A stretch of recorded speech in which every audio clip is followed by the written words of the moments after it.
आप अगर card to card basis पे कोई क्रेडिट कार्ड लेना चाहते हो तो बहुत ही आसानी से आप कार्ड टू कार्ड बेसिस पे क्रेडिट कार्ड अप्लाई कर सकते हो। तो आज की वीडियो में हम आपको डिटेल्स में बताने वाले हैं कि आप कार्ड टू कार्ड बेसिस पे अगर क्रेडिट कार्ड लेना चाहते हो तो आपका जो क्रेडिट कार्ड है उसका कितना लिमिट होना चाहिए और वो कितना पुराना होना चाहिए। तो सभी बैंक में अलग अलग रिक्वायरमेंट होते हैं, तो सभी बैंक के लिए क्रेडिट कार्ड का लिमिट अलग रिक्वायरमेंट होते हैं। आपका जो क्रेडिट कार्ड है वो कितना पुराना होना चाहिए इसका भी रिक्वायरमेंट अलग अलग होते हैं। तो आज के वीडियो में हम आपको डिटेल्स में बताने वाले हैं कि आपका जो क्रेडिट कार्ड है कितना पुराना होना चाहिए, आपका जो क्रेडिट कार्ड का लिमिट कितना होना चाहिए, आपका इस कार्ड टू कार्ड बेसिस पे अप्लाई करने के लिए क्या क्या रिक्वायरमेंट है और क्या क्या एलिजिबिलिटी क्राइटेरिया है। तो आज के वीडियो में हम आपको कंप्लीट डिटेल्स में बताने वाले हैं। तो चलिए वीडियो को स्टार्ट कर लेते हैं और जान लेते हैं कि आप कार्ड टू कार्ड बेसिस पे क्रेडिट कार्ड आप अप्लाई करना चाहते हो तो कैसे अप्लाई कर सकते हैं और कितने आपका लिमिट के रिक्वायरमेंट होती है। तो सबसे पहले कार्ड टू कार्ड बेसिस होता क्या है। तो मान लिया आपके पास एक्सिस बैंक का कोई क्रेडिट कार्ड है और आप अगर चाहते हैं कि आप HDFC बैंक या फिर आप SBI बैंक का एक क्रेडिट कार्ड लेना चाहते हैं तो आप उस कार्ड जो आपके पास एक्सिस बैंक या फिर HDFC बैंक का जो क्रेडिट कार्ड है तो उस कार्ड टू कार्ड बेसिस पे आप उस कार्ड जो आपका पहले से एग्जिस्टिंग कार्ड होल्डर है उस कार्ड से आप SBI बैंक का या फिर HDFC बैंक का आप क्रेडिट कार्ड अप्लाई कर सकते हैं बिना इनकम प्रूफ के। तो उसी को बोलते हैं कार्ड टू कार्ड बेसिस पे अप्लाई करना। तो आप कार्ड टू कार्ड बेसिस पे बहुत ही इजी अप्लाई कर सकते हो और जिसमें आपको इनकम प्रूफ की देने की ज़रूरत नहीं पड़ती। आप बिना इनकम प्रूफ के कार्ड टू कार्ड बेसिस पे क्रेडिट कार्ड अप्लाई कर सकते हो। तो चलिए वीडियो को आपको कंप्लीट हम डिटेल्स में बता देते हैं कि आपको और भी क्या क्या चीज़ रिक्वायरमेंट होते हैं। आप कार्ड टू कार्ड बेसिस पे अप्लाई करना चाहते हो तो आपके पास क्यों ना आप सिक्योर कार्ड हो या फिर अनसिक्योर कार्ड हो या फिर आपका जो क्रेडिट कार्ड हो प्री अप्रूव ऑफर में ही क्यों ना मिला हो, आपके पास कोई भी क्रेडिट कार्ड हो तो आप सभी कार्ड के बेसिस पे आप credit card to card basis पे अप्लाई कर सकते हो। जैसे कि मान लिया आपके पास FD का क्रेडिट कार्ड हो या फिर आपको बैंक की तरफ से ऑफर में मिला हो या फिर आप ITR के बेसिस पे क्रेडिट कार्ड अप्लाई किया हो तो आपके पास जो भी क्रेडिट कार्ड है वो सारे क्रेडिट कार्ड से आप कार्ड टू कार्ड बेसिस पे आप बहुत ही आसानी से अप्लाई कर सकते हो। आपके पास कोई फ़र्क नहीं पड़ता कि आपके पास कौन सा क्रेडिट कार्ड है, बस आपके पास क्रेडिट कार्ड होना चाहिए और आपका उस कार्ड टू कार्ड बेसिस पे आप बहुत ही आसानी से अप्लाई कर सकते हो किसी भी बैंक में। तो आप कार्ड टू कार्ड बेसिस पे क्रेडिट कार्ड अप्लाई करते हो तो आपका जो सिबिल स्कोर है वो सही होना चाहिए। आपका जो सिबिल स्कोर है 750 से एबव होना चाहिए। अगर आपका 750 भी है तो आपका चल जाएगा, लेकिन आप पूरी कोशिश कीजिए कि आपका सिविल स्कोर जब आपको सही है तभी आप कार्ड टू कार्ड बेसिस पे अप्लाई कीजिए, नहीं तो आपका जो क्रेडिट कार्ड है वो डिक्लाइन होने के चांसेस बढ़ जाते हैं। और आप जब कार्ड टू कार्ड बेसिस पे अप्लाई कर रहे हो तो उस टाइम आपका जो क्रेडिट कार्ड का लिमिट है, आप जिस कार्ड के थ्रू आप कार्ड टू कार्ड बेसिस पे अप्लाई कर रहे हो उस कार्ड का लिमिट 30% आपका बचा हुआ होना चाहिए। 30% से आपका ज़्यादा यूज़ नहीं किया होना चाहिए।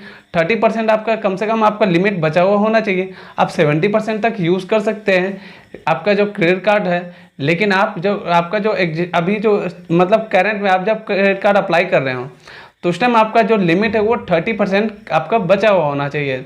और आपका जो कार्ड टू कार्ड बेसिस पे अप्लाई करते हैं तो आपका क्रेडिट कार्ड का फ्रंट कॉपी आपको लगता है आपको CVV नहीं देना है, फ्रंट कॉपी ओनली देना है जिसमें आपका सिर्फ नंबर होता है, बस उसी कार्ड टू कार्ड बेसिस पे उसी पे अप्लाई हो जाएगा। आपको कभी भी किसी को भी CVV नहीं देना है। तो कार्ड टू कार्ड बेसिस पे आप अप्लाई ऐसे कर सकते हैं और आपको 3 से 6 महीना का आपको जो क्रेडिट कार्ड का स्टेटमेंट है वो मांगा जाएगा। तो 3 से 6 महीना का आप क्रेडिट कार्ड का स्टेटमेंट देंगे और जो ये सब देने के बाद आप कार्ड टू कार्ड बेसिस पे अप्लाई कर सकते हैं। लेकिन आपका जो सिविल स्कोर है वह सही होना चाहिए, इस चीज़ का आपको ध्यान में रखना है। सिविल स्कोर आपका ख़राब रहेगा तो आपका जो क्रेडिट कार्ड है वो डिक्लाइन हो जाएगा। और आपका और भी है कुछ इसमें जो मेन चीज़ है कि आपका जो जिस कार्ड पे आप कार्ड टू कार्ड बेसिस पे अप्लाई कर रहे हैं उस पर किसी भी तरह का आपको फाइन नहीं लगा हुआ होना चाहिए पिछले 6 मंथ में। तो इस चीज़ का भी आपको देखना है कि आपका जैसे कि लेट फाइन हो गया या फिर आपका ओवर ड्यू फाइन हो गया या फिर किसी भी तरह का आपको किसी भी तरह का चार्ज नहीं लगा हुआ होना चाहिए। तो इस चीज़ का भी आपको ध्यान रखना है। आप जब क्रेडिट कार्ड अप्लाई कर रहे हो तो उस टाइम आपको किसी तरह का पेनल्टी या फिर किसी तरह का चार्ज नहीं लगा हुआ होना चाहिए। आप जब क्रेडिट कार्ड जब अप्लाई कर रहे हो तो आपका जो क्रेडिट कार्ड का लिमिट है वो 30% बचा हुआ होना चाहिए और आपका जो 3 से 6 महीना का आपका स्टेटमेंट लगेगा। और डॉक्यूमेंट में आपका पैन कार्ड और आधार कार्ड ये दोनों से आपका आराम से हो जाएगा। मतलब एक आपका आइडेंटिटी प्रूफ और एक हो गया आपका एड्रेस प्रूफ। तो पैन कार्ड और आधार कार्ड से आप अप्लाई कर सकते हैं। बस ये दोनों डॉक्यूमेंट में आप आसानी से अप्लाई कर सकते हैं। तो इसके लिए किसी भी तरह का इनकम प्रूफ नहीं चाहिए।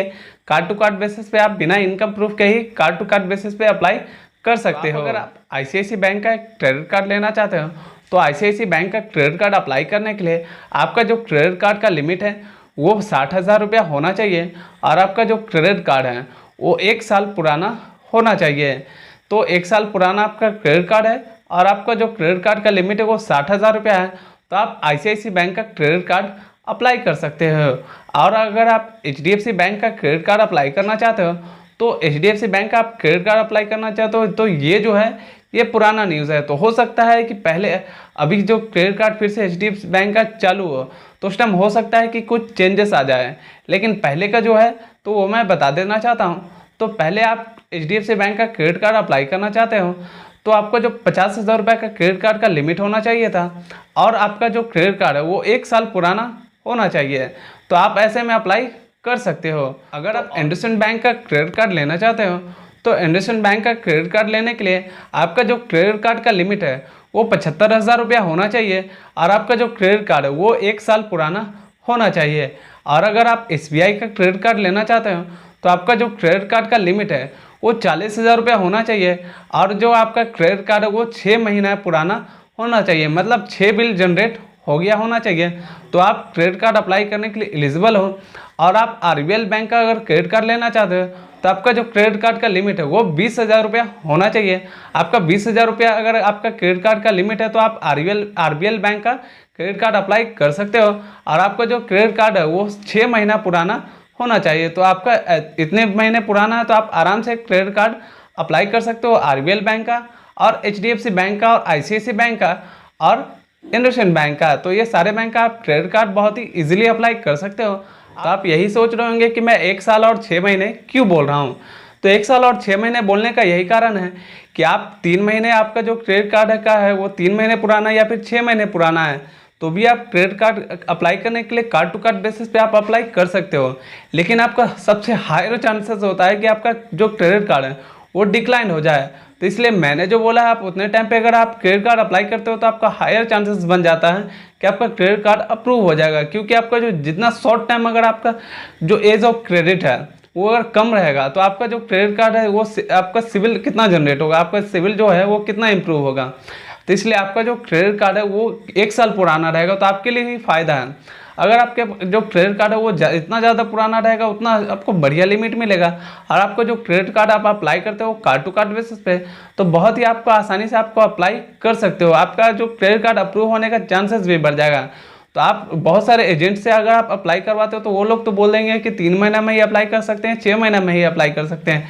लेकिन अगर आप इतने में अप्लाई करना चाहते हो तो आप कर सकते हैं, लेकिन आपका सबसे ज़्यादा चांसेस होता है कि आपका जो क्रेडिट कार्ड है वो डिक्लाइन हो जाए। इसलिए मैंने जो बोला है आप उतना ही टाइम में करेंगे तो आपके लिए बेहतर होगा। तो आप कार्ड टू कार्ड बेसिस पे अप्लाई कर रहे हो तो आप सबसे पहला कि आप बैंक में जाकर कार्ड टू कार्ड बेसिस पे अप्लाई कर सकते हो और दूसरा थर्ड पार्टी एजेंट से भी आप कार्ड टू कार्ड बेसिस पे क्रेडिट कार्ड अप्लाई करवा सकते हो। लेकिन कार्ड टू कार्ड बेसिस पे आप क्रेडिट कार्ड अप्लाई कर रहे हो थर्ड पार्टी एजेंट से तो उसमें बहुत ज़्यादा रिस्क है, क्योंकि थर्ड पार्टी आप जो एजेंट से आप कार्ड टू कार्ड बेसिस पे क्रेडिट कार्ड अप्लाई करवाते हो तो बहुत सारे एजेंट जो होते हैं वो फ्रॉड होते हैं, कहीं आपके साथ धोखा ना कर जाए, आपका जो क्रेडिट कार्ड का लिमिट है वो पूरा लेकर ही कहीं भाग जाए। तो इसलिए इस चीज़ का भी आपको ध्यान में रखना है कि आपको, मैंने पहले ही बताया कि आपको CVV नहीं बताना है किसी को भी। और आप जब कार्ड टू कार्ड पे क्रेडिट कार्ड अप्लाई कर रहे होते हो तो आपका जो एजेंट है, आप जिस एजेंट से क्रेडिट कार्ड अप्लाई करवा रहे हो तो उसका ID आपको जरूर मांगना है और उसका जो फोटो आपको, ये सब सारा कुछ को आपको अच्छे से जाँच कर लेना है। तभी आप एजेंट के थ्रू, थर्ड पार्टी एजेंट के थ्रू आपको कार्ड टू कार्ड बेसिस पे अप्लाई करना है। नहीं तो आप बैंक में ही जाकर आप कार्ड टू कार्ड बेसिस पे अप्लाई करवाएंगे तो ज़्यादा बेहतर होगा, क्योंकि थर्ड पार्टी एजेंट बहुत सारे जो होते हैं वो फ्रॉड होते हैं और आपका जो क्रेडिट कार्ड का डिटेल्स आपको चुरा लेते हैं। तो इस चीज़ सबसे सावधान रहना है, क्योंकि मैंने पहले ही वीडियो आपको बनाकर बताया था जो कि मेरे साथ फ्रॉड होते होते बच गया। अगर मुझे जानकारी नहीं होता उस चीज़ का तो मेरे साथ तो फ्रॉड हो ही जाता। तो इस सब चीज़ से भी आपको सावधान रहना है। थर्ड पार्टी आप जो एजेंट से आप अप्लाई करवाते हैं तो उससे आपको बच के रहना है। तो आप बैंक से आप अप्लाई कर सकते हैं बहुत ही आसानी से, कोई टेंशन नहीं है। और थर्ड पार्टी आप एजेंट से अगर अप्लाई करवाते हैं तो उससे अच्छे से जांच लेंगे, परख लेंगे, उसके बाद ही आप थर्ड पार्टी एजेंट से अप्लाई करवाएंगे। और आप और भी डिटेल में जानना चाहते हैं कि कार्ड टू कार्ड बेसिस पे किन किन बातों को ध्यान में रखना चाहिए, तो इस पर भी मैंने कंप्लीट वीडियो बना रखा है, आप वो भी जाके देख सकते हैं। तो ये वीडियो बनाने का पर्पस था कि आप जो कार्ड टू कार्ड बेसिस पे अप्लाई करना चाहते हो, तो आपका जो क्रेडिट कार्ड का लिमिट है वो कितना आपका होना चाहिए और आपका जो क्रेडिट कार्ड का कितना पुराना होना चाहिए, ये सब जानकारी मैंने उस वीडियो में नहीं बताया था। इसलिए इस वीडियो में मैंने आपको कंप्लीट आपको डिटेल्स में बता दिया है। तो आई होप ये वीडियो आपको काफ़ी पसंद आया होगा। ये वीडियो आपको काफ़ी पसंद आया तो ये वीडियो को लाइक ज़रूर कर दें, और अगर चैनल पे नए हैं तो चैनल को सब्सक्राइब जरूर कर दें। तो मिलते हैं अगले वीडियो में, तब तक के लिए जय हिंद, जय भारत।